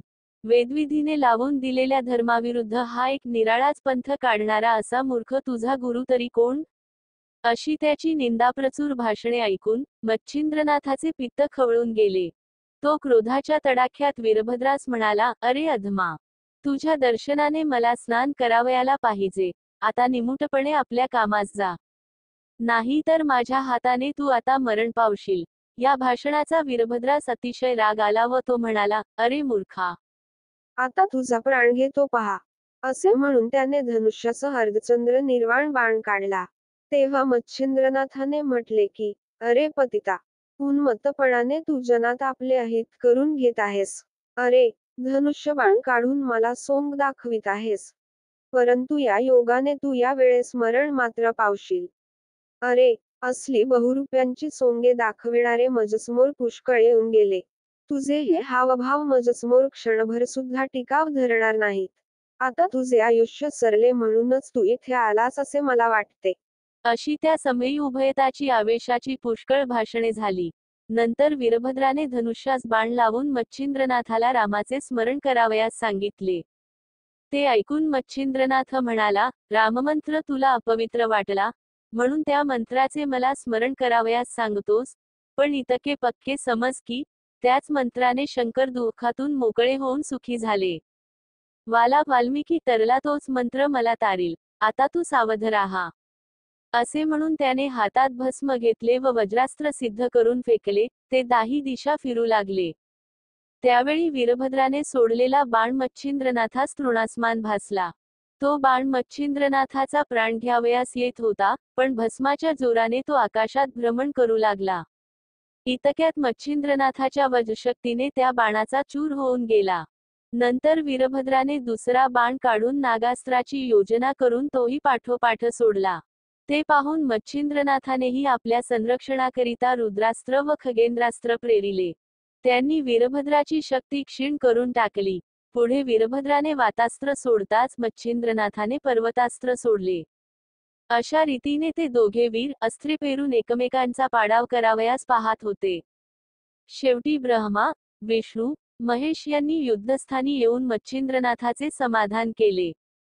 नंतर वीरभद्रास जवळ बोलावून त्याचे मच्छिंद्रनाथाशी सख्य करून दिले व हा नाथ कविनारायणाचा अवतार आहे असे सांगितले. मग तो देखील त्यास वर देण्यास तयार झाला. त्याने बोलून दाखविले की, मी आजपर्यंत मोठमोठाले बलवान असे असंख्य वीर जेरीस आणून हतवीर्य केले, पण मच्छिंद्रनाथासारखा वीर मला आढळला नाही. असे बोलून त्याने प्रेमाने त्यास आलिंगन दिले व कोणती मनकामना आहे म्हणून विचारिले. तेव्हा मच्छिंद्रनाथाने सांगितले की, मी साबरी विद्या साध्य केली आहे, तर तीच तुझे सहाय्य असावे. मग मंत्राबरहुकूम सर्व कामे करण्याचे वीरभद्राने मच्छिंद्रनाथास वचन दिले व आम्हीही सहाय्य आहो असे संपूर्ण देवांनी आश्वासन दिले. तेव्हा मच्छिंद्रनाथाने सर्व देवांना नमस्कार केला. नंतर विष्णूने मच्छिंद्रनाथास पोटाशी धरले आणि सांगितले की, तुझ्या विद्येस माझे पूर्ण सहाय्य आहे. माझे स्मरण करताच मी त्या ठिकाणी दृश्य होऊन तुझ्या संकटाचे निवारण करीन. असे बोलून त्याने त्यास चक्रास्त्र दिले. नंतर शंकराने प्रसन्न होऊन त्रिशूलास्त्र, ब्रह्मदेवाने शापात्यास्त्र, तसेच इंद्राने वज्रास्त्र दिले. त्याचप्रमाणे देवांनी प्रसन्न होऊन एक एक वर दिला. मग आपापल्या विमानात बसून ते सर्व स्वस्थानास जावयास निघाले. त्यावेळेस मच्छिंद्रनाथाने देवाची प्रार्थना केली की, मणिकर्णिकेचे स्नान करावे असा माझा हेतू आहे. तेवढी माझी मनकामना पुरवावी.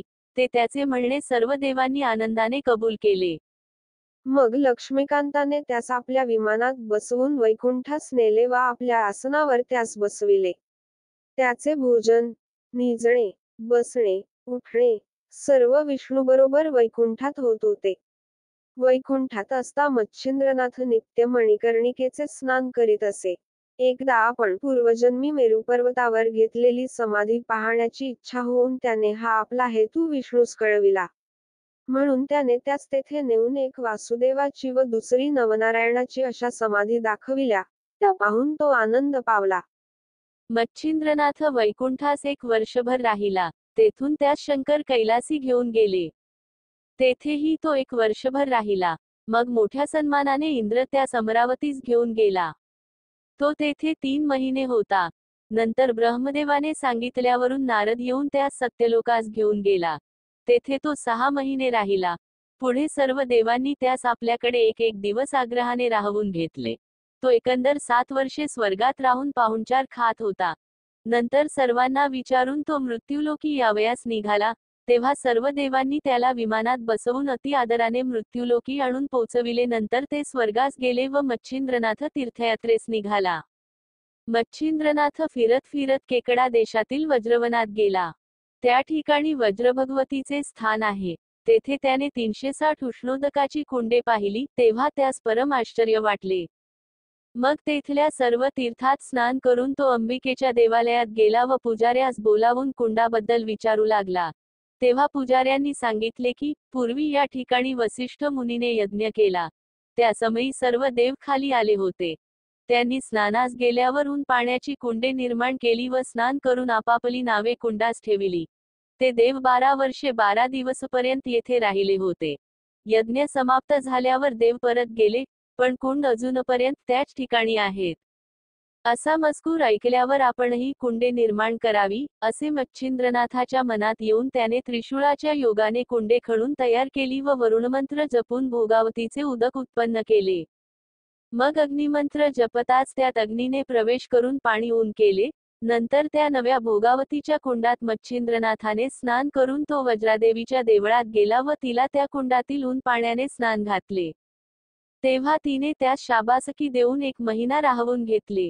नंतर तुला वज्राबाई का म्हणतात, असे मच्छिंद्रनाथाने तिला विचारिले असता ती देवी म्हणाली, वसिष्ठाच्या यज्ञात इंद्र हवनाच्या वेळी आला होता. पण सभेत जे ऋषी बसले होते, त्यांच्याकडून त्यास मान न मिळाल्यामुळे त्याने वज्राची प्रेरणा केली. हे पाहून श्रीरामचंद्राने शक्ती मंत्राने दर्भ मंत्रून सोडला. त्यात मी प्रगट होऊन वज्र गिळून टाकिले आणि हवनास हरकत होऊ दिली नाही. मग इंद्राने आपले वज्र मिळविण्यासाठी रामाची प्रार्थना केली. त्याने इंद्रास वज्र परत दिले. मग त्याच वेळेस देवांनी व ऋषींनी मला वज्राबाई असे नाव दिले. मग सर्व ठिकाणी गेल्यानंतर रामाने माझी येथे स्थापना केली. त्याने प्राणप्रतिष्ठा करतेसमयी मला भोगावतीचे स्नान घातले होते. त्यावर आज झाले. पण रामापेक्षा तू एक गोष्ट विशेष केलीस, ती ही की त्यांनी मला थंड पाण्याने स्नान घातले व तू पाण्याने घालून भोगावती येथे अक्षय ठेविलीस. असो, तेथे मच्छिंद्रनाथ महिनाभर राहिला व देवीचा निरोप घेऊन पुढे गेला. नंतर मच्छिंद्रनाथ तीर्थे हिंडत हिंडत द्वारकेस गेला व गोमतीचे स्नान करून रामचंद्राचे दर्शन घेऊन अयोध्येस आला. तेथे शरयूतीरी स्नान करून रामचंद्राचे दर्शन घेण्याकरिता देवालयाकडे चालला. त्यावेळी अयोध्यामध्ये पाशुपत या नावाचा राजा राज्य करीत होता. हा सूर्यवंशीय श्रीरामचंद्राचा वंशज होय. तो आपल्या सैन्यासह श्रीरामचंद्राचे दर्शन घेण्याकरिता देवालयात गेला होता. राजा देवालयात पूजेस गेला असता देवळाभोवती पाऊल ठेवण्यास जागा नाही इतकी दाटी झाली होती. तशा गर्दीतून मच्छिंद्रनाथाची स्वारी रामाचे दर्शन घेण्यासाठी पुढे घुसली व तो जेमतेम देवळाच्या दरवाजापाशी आला.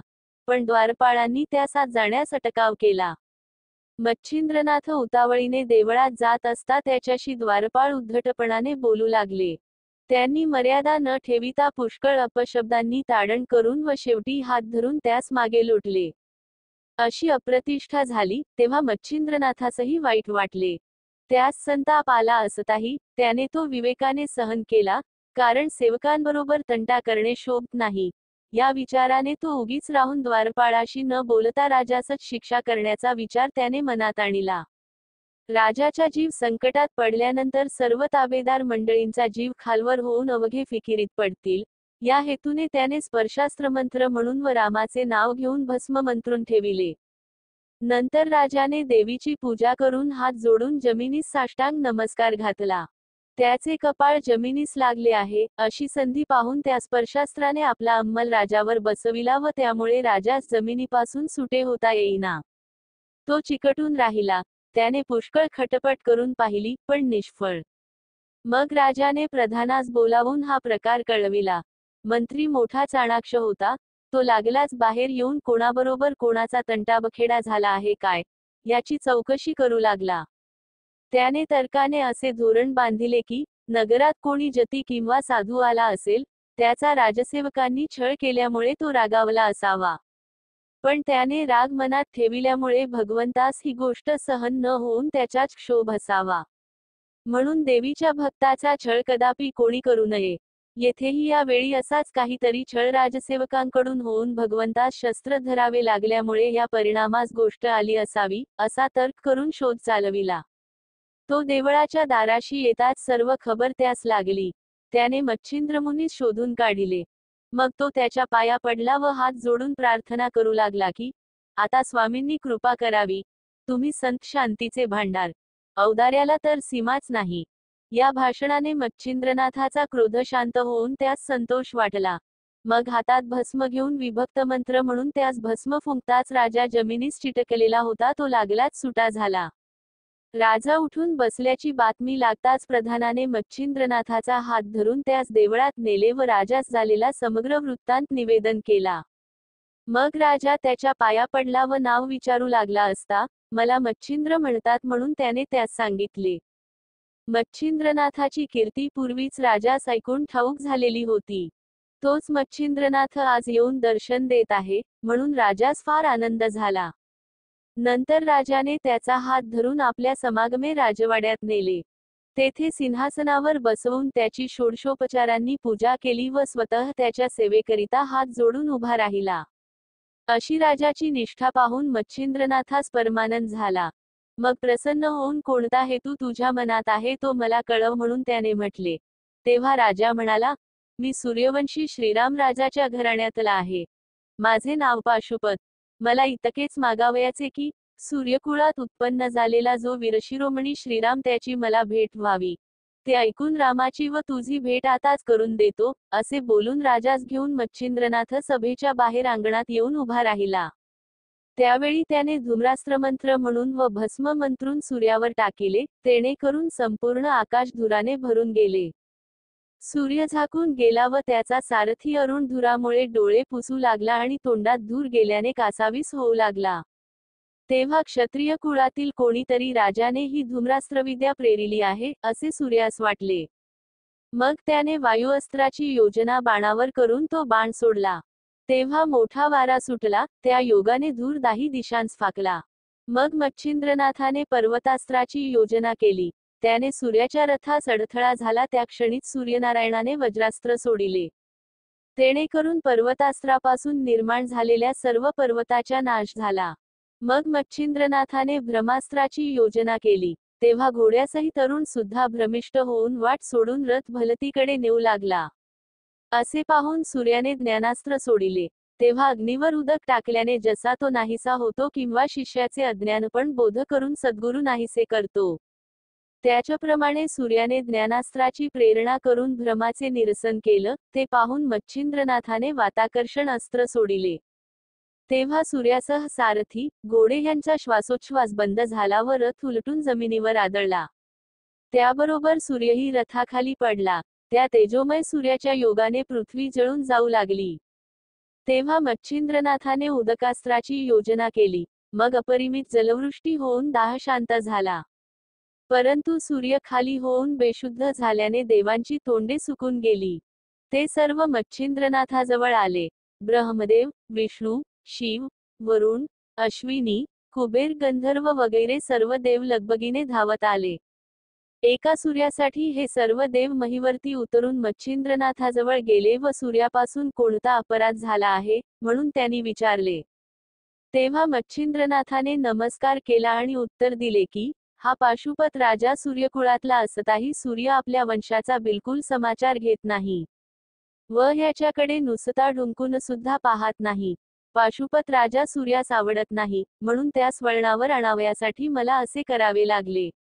असे करण्यामध्ये आणखी दुसरे हेतू आहेत. माझ्या साबरी मंत्रविद्येला सूर्याचे बिनहरकत साह्य मिळावे व ज्याने सूर्यवंशामध्ये अवतरून विजयध्वज लाविला, त्या श्रीरामचंद्राची या पाशुपत राजास भेट व्हावी. का की, या राजाचा मजवर पूर्ण लोभ आहे. यास्तव हे चक्रपाणी, माझे इतके हेतू पुरवावे.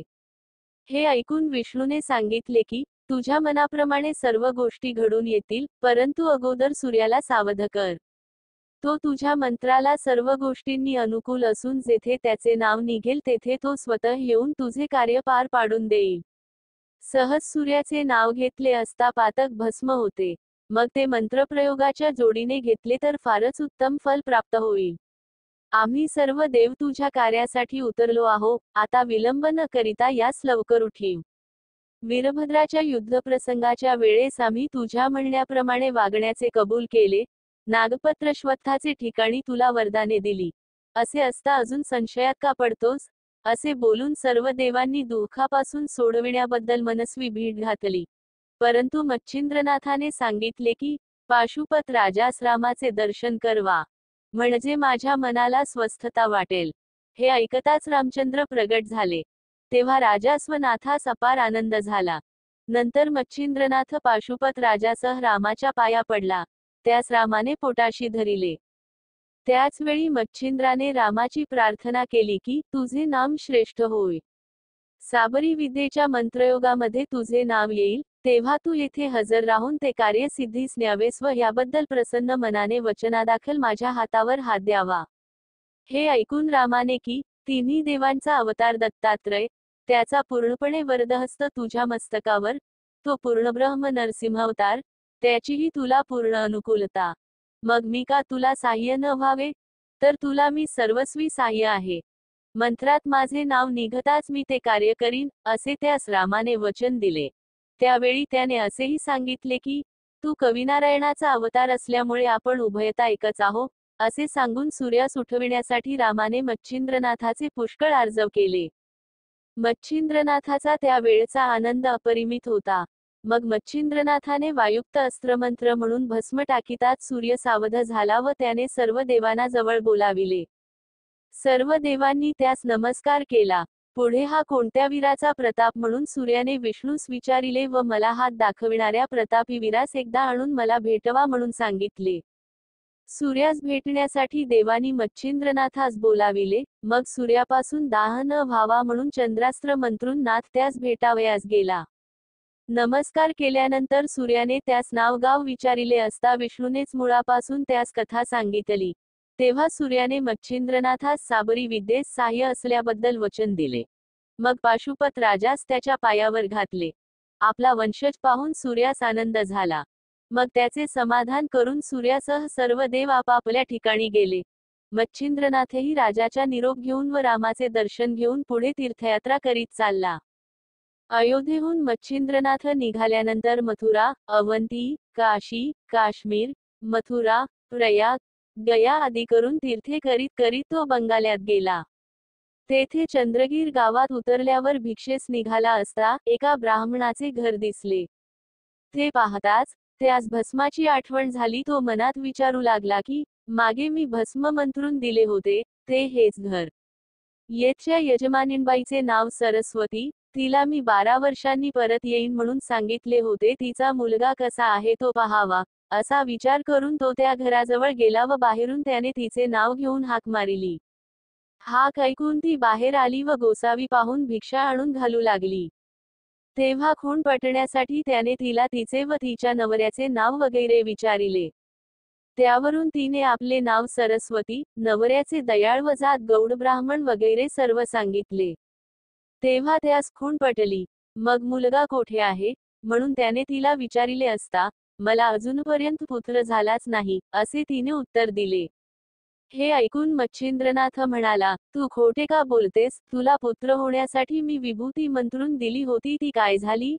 असे विचारताच ती घाबरली व आपण ती उकिरड्यावर टाकिली.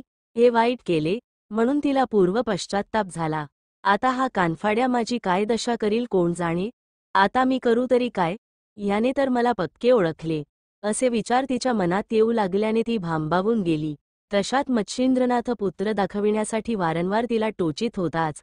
नंतर ती त्याच्या पायावर मस्तक ठेवून म्हणाली, योगीराज, माझा विश्वास नव्हता म्हणून तुम्ही दिलेला प्रसाद मी उकिरड्यावर टाकून दिला. या माझ्या अन्यायाची मला क्षमा करा. त्यावेळी स्त्रियांचे कर्तृत्व सर्व प्रकारे अनर्थास कारण होते, अशा अर्थाचे बहुत विचार मच्छिंद्रनाथाच्या मनात आले. या बाईच्या नादी लागल्यामुळे त्यावेळी आपला मूर्खपणा झाला, असे त्याला वाटले. पुत्रप्राप्तीस्तव सूर्याच्या वीर्याने अभिमंत्रण करून दिलेल्या भस्माची धूळदाणी झाल्याने त्यास रुखरुख लागली. ते भस्म फुकट न जाता त्याला देह झालाच पाहिजे असे वाटून व ते भस्म कोठे टाकिले त्याचा तपास करावा म्हणजे काय अवस्था झाली आहे ते कळेल, असा विचार मनात आणून तो म्हणाला की, माते, जसे व्हावयाचे तसे घडून आले. तुझवर जरी मी आता रागावलो तरी माझ्या पदरात काय पडावयाचे आहे? होणारी गोष्ट होऊन गेली. आता इतके कर की, जेथे ते भस्म टाकिले होतेस ती जागा मला दाखव म्हणजे झाले. मच्छिंद्रनाथाने असे म्हटल्यावर तिची भीती उडाली. मग जेथे ते भस्म टाकिले होतेस ती जागा मला दाखव म्हणजे झाले. मच्छिंद्रनाथाने असे म्हटल्यावर तिची भीती उडाली. मग जेथे भस्म टाकिले होते तो मोठा उंच गोवराचा ढीग त्यास दाखवून येथेच भस्म टाकले, असे ती म्हणाली. ती जागा पाहिल्यावर त्याने मुलास उद्देशून हाक मारिली की, हे प्रतापवंता हरिनारायणा सूर्यसुता, तू जर गोवरात असलास तर बाहेर निघ.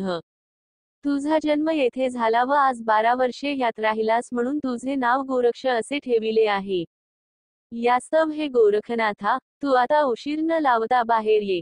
इतके शब्द ऐकताच उकिरड्यातून शब्द आले की, गुरुराया, मी गोरक्षनाथ आत आहे. पण गोवराची रास मोठी असल्यामुळे बाहेर निघता येत नाही. यास्तव गोवर एका बाजूस करून मला बाहेर काढावे. नंतर खाच उकरून गोरक्षनाथास बाहेर काढिले. तो तेजःपुंज पुत्र बाहेर येताच सूर्यासारखा प्रकाश पडला. तेव्हा सरस्वतीस फार पश्चाताप झाला. असा पुत्र आपल्या हातून गेला म्हणून तिला तळमळ लागली व ती रडू लागली. तेव्हा मच्छिंद्रनाथाने तिला सांगितले की, आता रडतेस कशाला? तो मुलगा तुझ्या नशिबीच नव्हता, मग तो तुला कोठून प्राप्त होणार? आता तू येथून जा. कारण माझा कोप प्रत्यक्ष अग्नीप्रमाणे आहे. तो ब्रह्मादिकांना देखील सहन होण्यास कठीण. आता व्यर्थ खेद न करिता जा, नाहीतर शाप मात्र घेशील. ते भाषण ऐकून ती घाबरली व मुकाट्याने मागल्या पायी घरी गेली. पुढे गोरक्षनाथ गुरुच्या पाया पडला.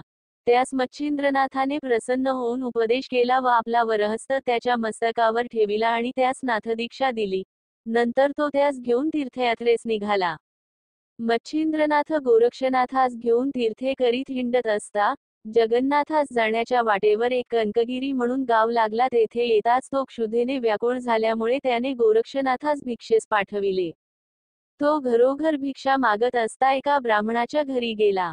त्या दिवशी त्या ब्राह्मणाकडे पितृतीथ होती, म्हणून चांगली चांगली पक्वाने केलेली होती.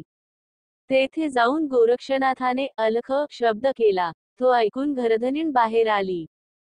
तिने त्याच्या त्या गंभीर भव्य व तेजस्वी चेहऱ्याकडे पाहताच हा कोणीतरी योगी असावा, असा विचार तिच्या मनात आला. त्यावेळेस तिने त्यास सर्व पदार्थ वाढलेले घवघवीत पान दिले.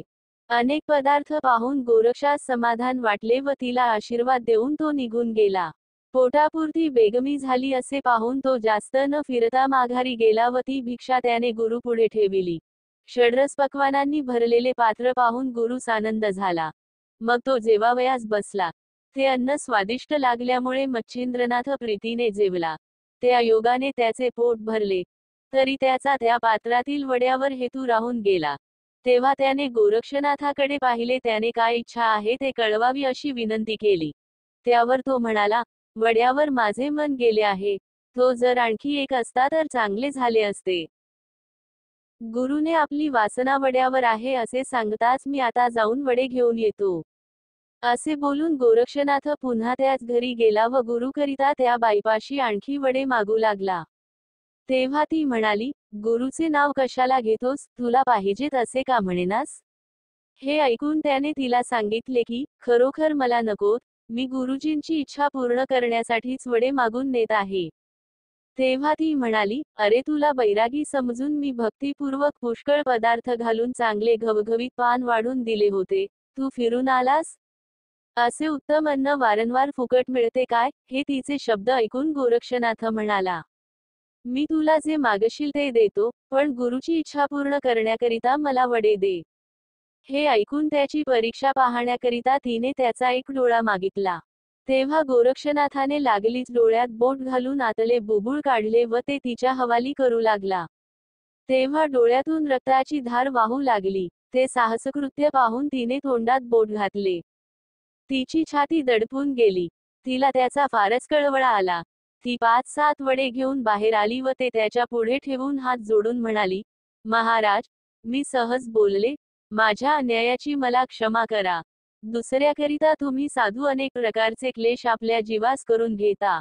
वगैरे त्यास म्हटल्यावर गोरक्ष म्हणाला, तू का खंती होतेस? वड्यांच्या मोबदला मी तुला डोळा दिला.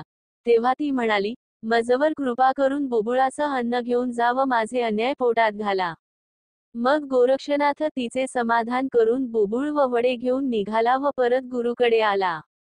त्याने डोळ्याचे व्यंग दिसण्यात येऊ नये म्हणून पट्टा बांधिला होता.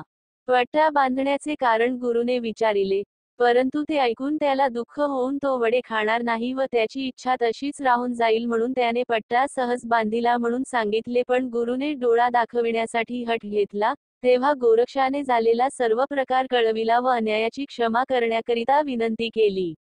मग बुबुळ मागून घेऊन मच्छिंद्रनाथाने मंत्र म्हटला व नाथाच्या डोळ्यात ते बसवून डोळा पूर्ववत केला व मांडीवर बसवून त्याच्या तोंडावरून हात फिरविला. नंतर उभयतांनी भोजन केले. तेथे महिनाभर राहून मच्छिंद्राने त्यास सर्व साबरी विद्या शिकविली आणि अस्त्रविद्येतही निपुण केले. कनकागिरी गावात मच्छिंद्राने गोरक्षनाथास उपदेश करून सर्व वेदशास्त्रांत प्रवीण केले. 14 विद्याही त्यास पक्क्या पडविल्या. सकल अस्त्रात वाकब केले. साबरी विद्या शिकविली व सर्व देवाच्या पायांवर त्यास घातले. नरशी, कालिका, मंदा, महिषासूर, जोटिंग वेताळ, मारुती, श्रीराम इत्यादिकांची दर्शने करविली. जेव्हा रामाची भेट झाली, तेव्हा रामाने गोरक्षनाथास मांडीवर बसवून आशीर्वाद दिले. असो 52 वीरांसह वर्तमान श्रीराम, सूर्य आदी करून सर्वांनी गोरक्षास वरदाने दिली व त्यास तपास बसविण्यासाठी मच्छिंद्रनाथास सांगून ते आपापल्या ठिकाणी गेले. एके दिवशी गोरक्षनाथ संजीवनी मंत्र पाठ करीत बसला होता. जवळ मच्छिंद्रनाथ नव्हता. तो एकटाच त्या ठिकाणी बसला आहे अशा संधीस गावची मुले खेळत खेळत त्याच्या जवळ गेली. ती मुले चिखलाचा गोळा घेऊन आपसात खेळत होती. त्यांनी गोरक्षास चिखलाची गाडी करावयास सांगितले, पण त्याने आपणास गाडी करता येत नाही म्हणून सांगितल्यावर ती मुले आपणच करू लागली. त्यांनी चिखलाची गाडी तयार केली. त्या गाडीवर बसावयासाठी एक गाडीवान असावा असे त्या मुलांच्या मनात येऊन ती चिखलाचा पुतळा करू लागली. परंतु त्यांना साधेना, म्हणून ती एक मातीचा पुतळा करून देण्याविषयी गोरक्षनाथाची प्रार्थना करू लागली. त्याने त्यांची ती विनवणी कबूल केली व चिखल घेऊन पुतळा करावयास आरंभ केला. गोरक्षनाथ जो चिखलाचा पुतळा करील त्यापासून गहिनीनाथाचा अवतार व्हावयाचा वगैरे संकेत पूर्वी ठरलेला होता. त्या अन्वये त्यास पुतळा करून देण्याची बुद्धी उत्पन्न झाली. नवनारायणांपैकी करभंजन हा अवतार ह्या मातीच्या पुतळ्यापासून व्हावयाचा, म्हणून गोरक्षास तशी बुद्धी होऊन त्याने पुतळा करावयास घेतला. त्यावेळी मुखाने संजीवनी मंत्राचा पाठ चालला होता.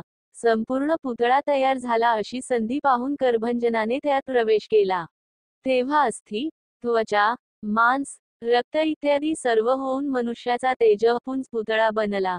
मग तो रडू लागला. हा आवाज जवळ असलेल्या मुलांनी ऐकिला.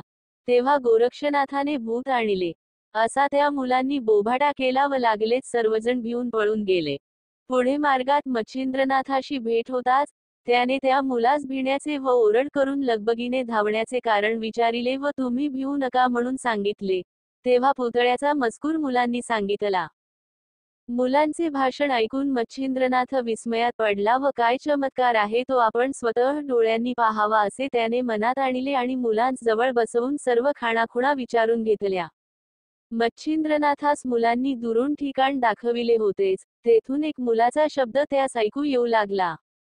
तेव्हा हा करभंजन नारायणाचा अवतार झाला, असे मच्छिंद्रनाथाने समजून मुलास उचलून घेतले व तो मार्गाने चालू लागला. गोरक्षनाथाने पुतळा केला असूनही तो जवळ दिसेना, म्हणून मच्छिंद्रनाथ मुलास घेऊन जात असता, गोरक्षनाथास हाका मारीत चालला.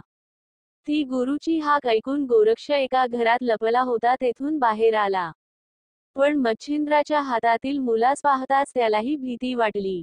त्याची गुरुजवळ येण्यास हिम्मत होईना. हे पाहून गोरक्षास भय वाटते असे मच्छिंद्रनाथ समजला. मग त्याने मुलास चिरगुटात गुंडाळून ठेविले व गोरक्षापाशी जाऊन सांगितले की हा मनुष्य आहे व तो नवनारायणापैकी एक नारायणाचा अवतार आहे. मग गोरक्षानेही कसा काय प्रकार झाला होता तो सांगितला. तेव्हा ते वर्तमान ऐकून मच्छिंद्रनाथास आनंद झाला. जसा तू गोवरामध्ये झालास तसाच तू संजीवनी मंत्र म्हणून हा पुतळा केलास. त्यात करभंजन नारायणाने संचार केला आहे. तो भूत नसून मनुष्य झाला आहे, अशी साध्यंत हकीकत सांगून मच्छिंद्रनाथाने गोरक्षाची भीती उडविली. मग त्यासह वर्तमान मुलास घेऊन मच्छिंद्रनाथ आपल्या आश्रमास गेला. तेथे त्याने गाईचे दूध आणून मुलास पाजिले व त्यास झोळीत घालून हलवून निजविले. याप्रमाणे प्रकार घडल्याची बातमी गावभर झाली. तेव्हा गावचे लोक भेटीस जाऊन मुलाची चौकशी करीत. तेव्हा नाथही सर्व वृत्तांत सांगत.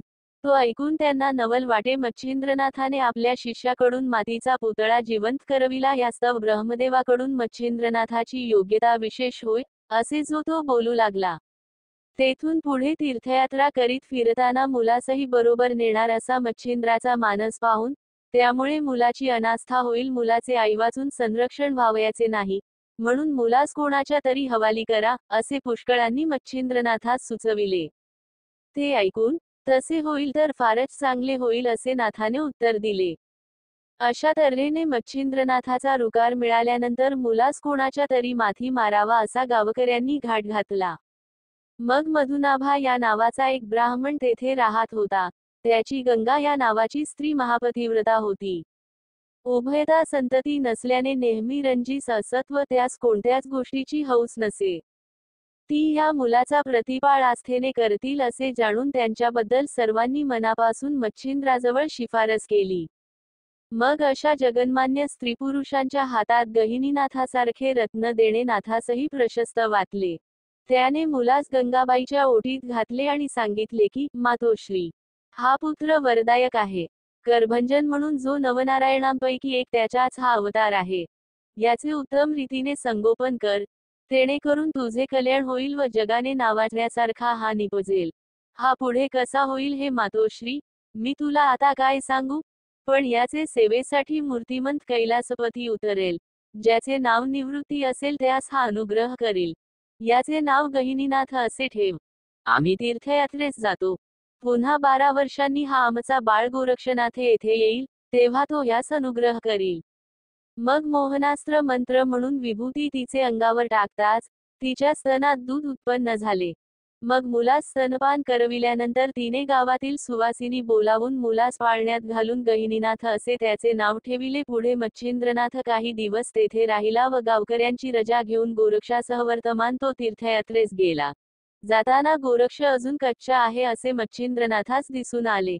मग त्यास बदरिकेद्वार स्वामींच्या हवाली करून तपास लावावे असे मनात जाणून अनेक तीर्थयात्रा करीत करीत ते बदरिकाश्रमास गेले.